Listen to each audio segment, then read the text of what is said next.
Hello അസ്സാം വലൈക്കും. ഇതുണ്ട് സുഖല്ലേ? നമ്മളെ കമ്പനീൻ്റെ ഒരു പാർട്ടി ഉണ്ടായിന് കേട്ടോ.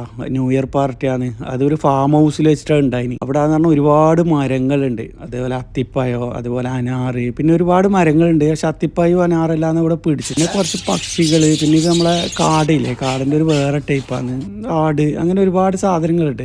മയില്, അതേപോലെ ഒട്ടക പക്ഷി, ഒരുപാട് സാധനങ്ങളുണ്ട്. ഫാം ഹൗസ് സൂപ്പറാണ് കേട്ടോ. 2 സ്വിമ്മിംഗ് പൂള്, പിന്നെ കുറെ മരങ്ങള്, നല്ല അടിപൊളി സംഭവം. നമ്മളെ കമ്പനീൻ്റെ സ്റ്റാഫ് എന്ന് പറയുന്നത് 10-30 ആളിന് മുകളിലുണ്ടായിന്. അതുപോലെ 3-4 ഫാമിലി ഉണ്ടായിന്. നല്ല അടിപൊളി പരിപാടിയാണ് ഉണ്ടായി. ഫുഡിന്റെ പരിപാടി എന്ന് പറഞ്ഞാൽ ചിക്കൻ പൊരി മാത്രമേ നമ്മൾ അവിടെ നിന്ന് ആക്കിയിട്ടുള്ളൂ. ബാക്കിയെല്ലാം പുറത്തുനിന്ന് കൊണ്ടുവരിക ചെയ്തിന്. ചിക്കൻ പൊരിക്കുന്നതുകൊണ്ട് എല്ലാവരും പറ്റി നിൽക്കുന്നു. പൊരുന്നത് എടുത്ത് തിന്നാനും വേണ്ടിക്ക്. പിന്നെ നമ്മളെ കമ്പനിയിൽ ഒരാൾക്ക് സർപ്രൈസ് കൊടുക്കലുണ്ടായിരുന്നു. ഒരാളെ കല്യാണം കഴിഞ്ഞ ദിവസമായിരുന്നു. അങ്ങനെ എല്ലാവരും പാട്ടും പാടി പോയിട്ട് ആളുടെ അടുത്ത് പൊക്കി കൊണ്ടുവരിക ചെയ്തേ. ആളെ മോൻ കരയായിരുന്നു. ഉപ്പാൻ എന്താ ചെയ്യുന്നതെന്ന് മോനിക്ക് അറിയില്ലല്ലോ. അതാണ്.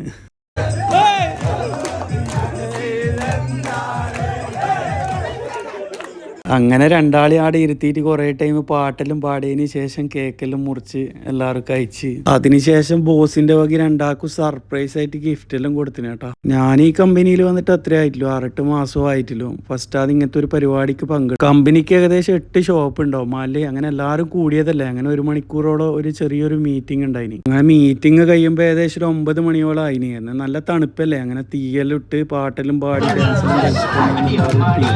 പരിപാടി എന്തായാലും ഗംഭീരമായി. അടിപൊളി പരിപാടിയാണ്. അത് കഴിഞ്ഞ പാടന്നെ പിന്നെ നമ്മൾ അങ്ങനെ രാത്രി 12 മണിയേരോ ബോസിന്റെ മകന്റെ ബർത്ത്ഡേ ഉണ്ടായിന്. അങ്ങനെ അതിന് കേക്കെല്ലാം മുറിച്ച് നമ്മൾ രാത്രി തന്നെ അവിടുന്ന് പിരിയേ ചെയ്ത് എല്ലാവരും. എന്ന് വെച്ചാൽ ഒരുപാട് ദൂരത്ത് നിന്നെല്ലാം വന്ന ആളുണ്ടായിന്. അവിടെ നിന്നതിനാ പിറ്റേന്ന് വെള്ളിയാഴ്ച ആയിരുന്നു. നമ്മളെ റൂമിലെത്തുമ്പോൾ 12 മണിയായിന് കേട്ടോ. ഇൻഷാ അല്ലാഹ്. ഓക്കെ.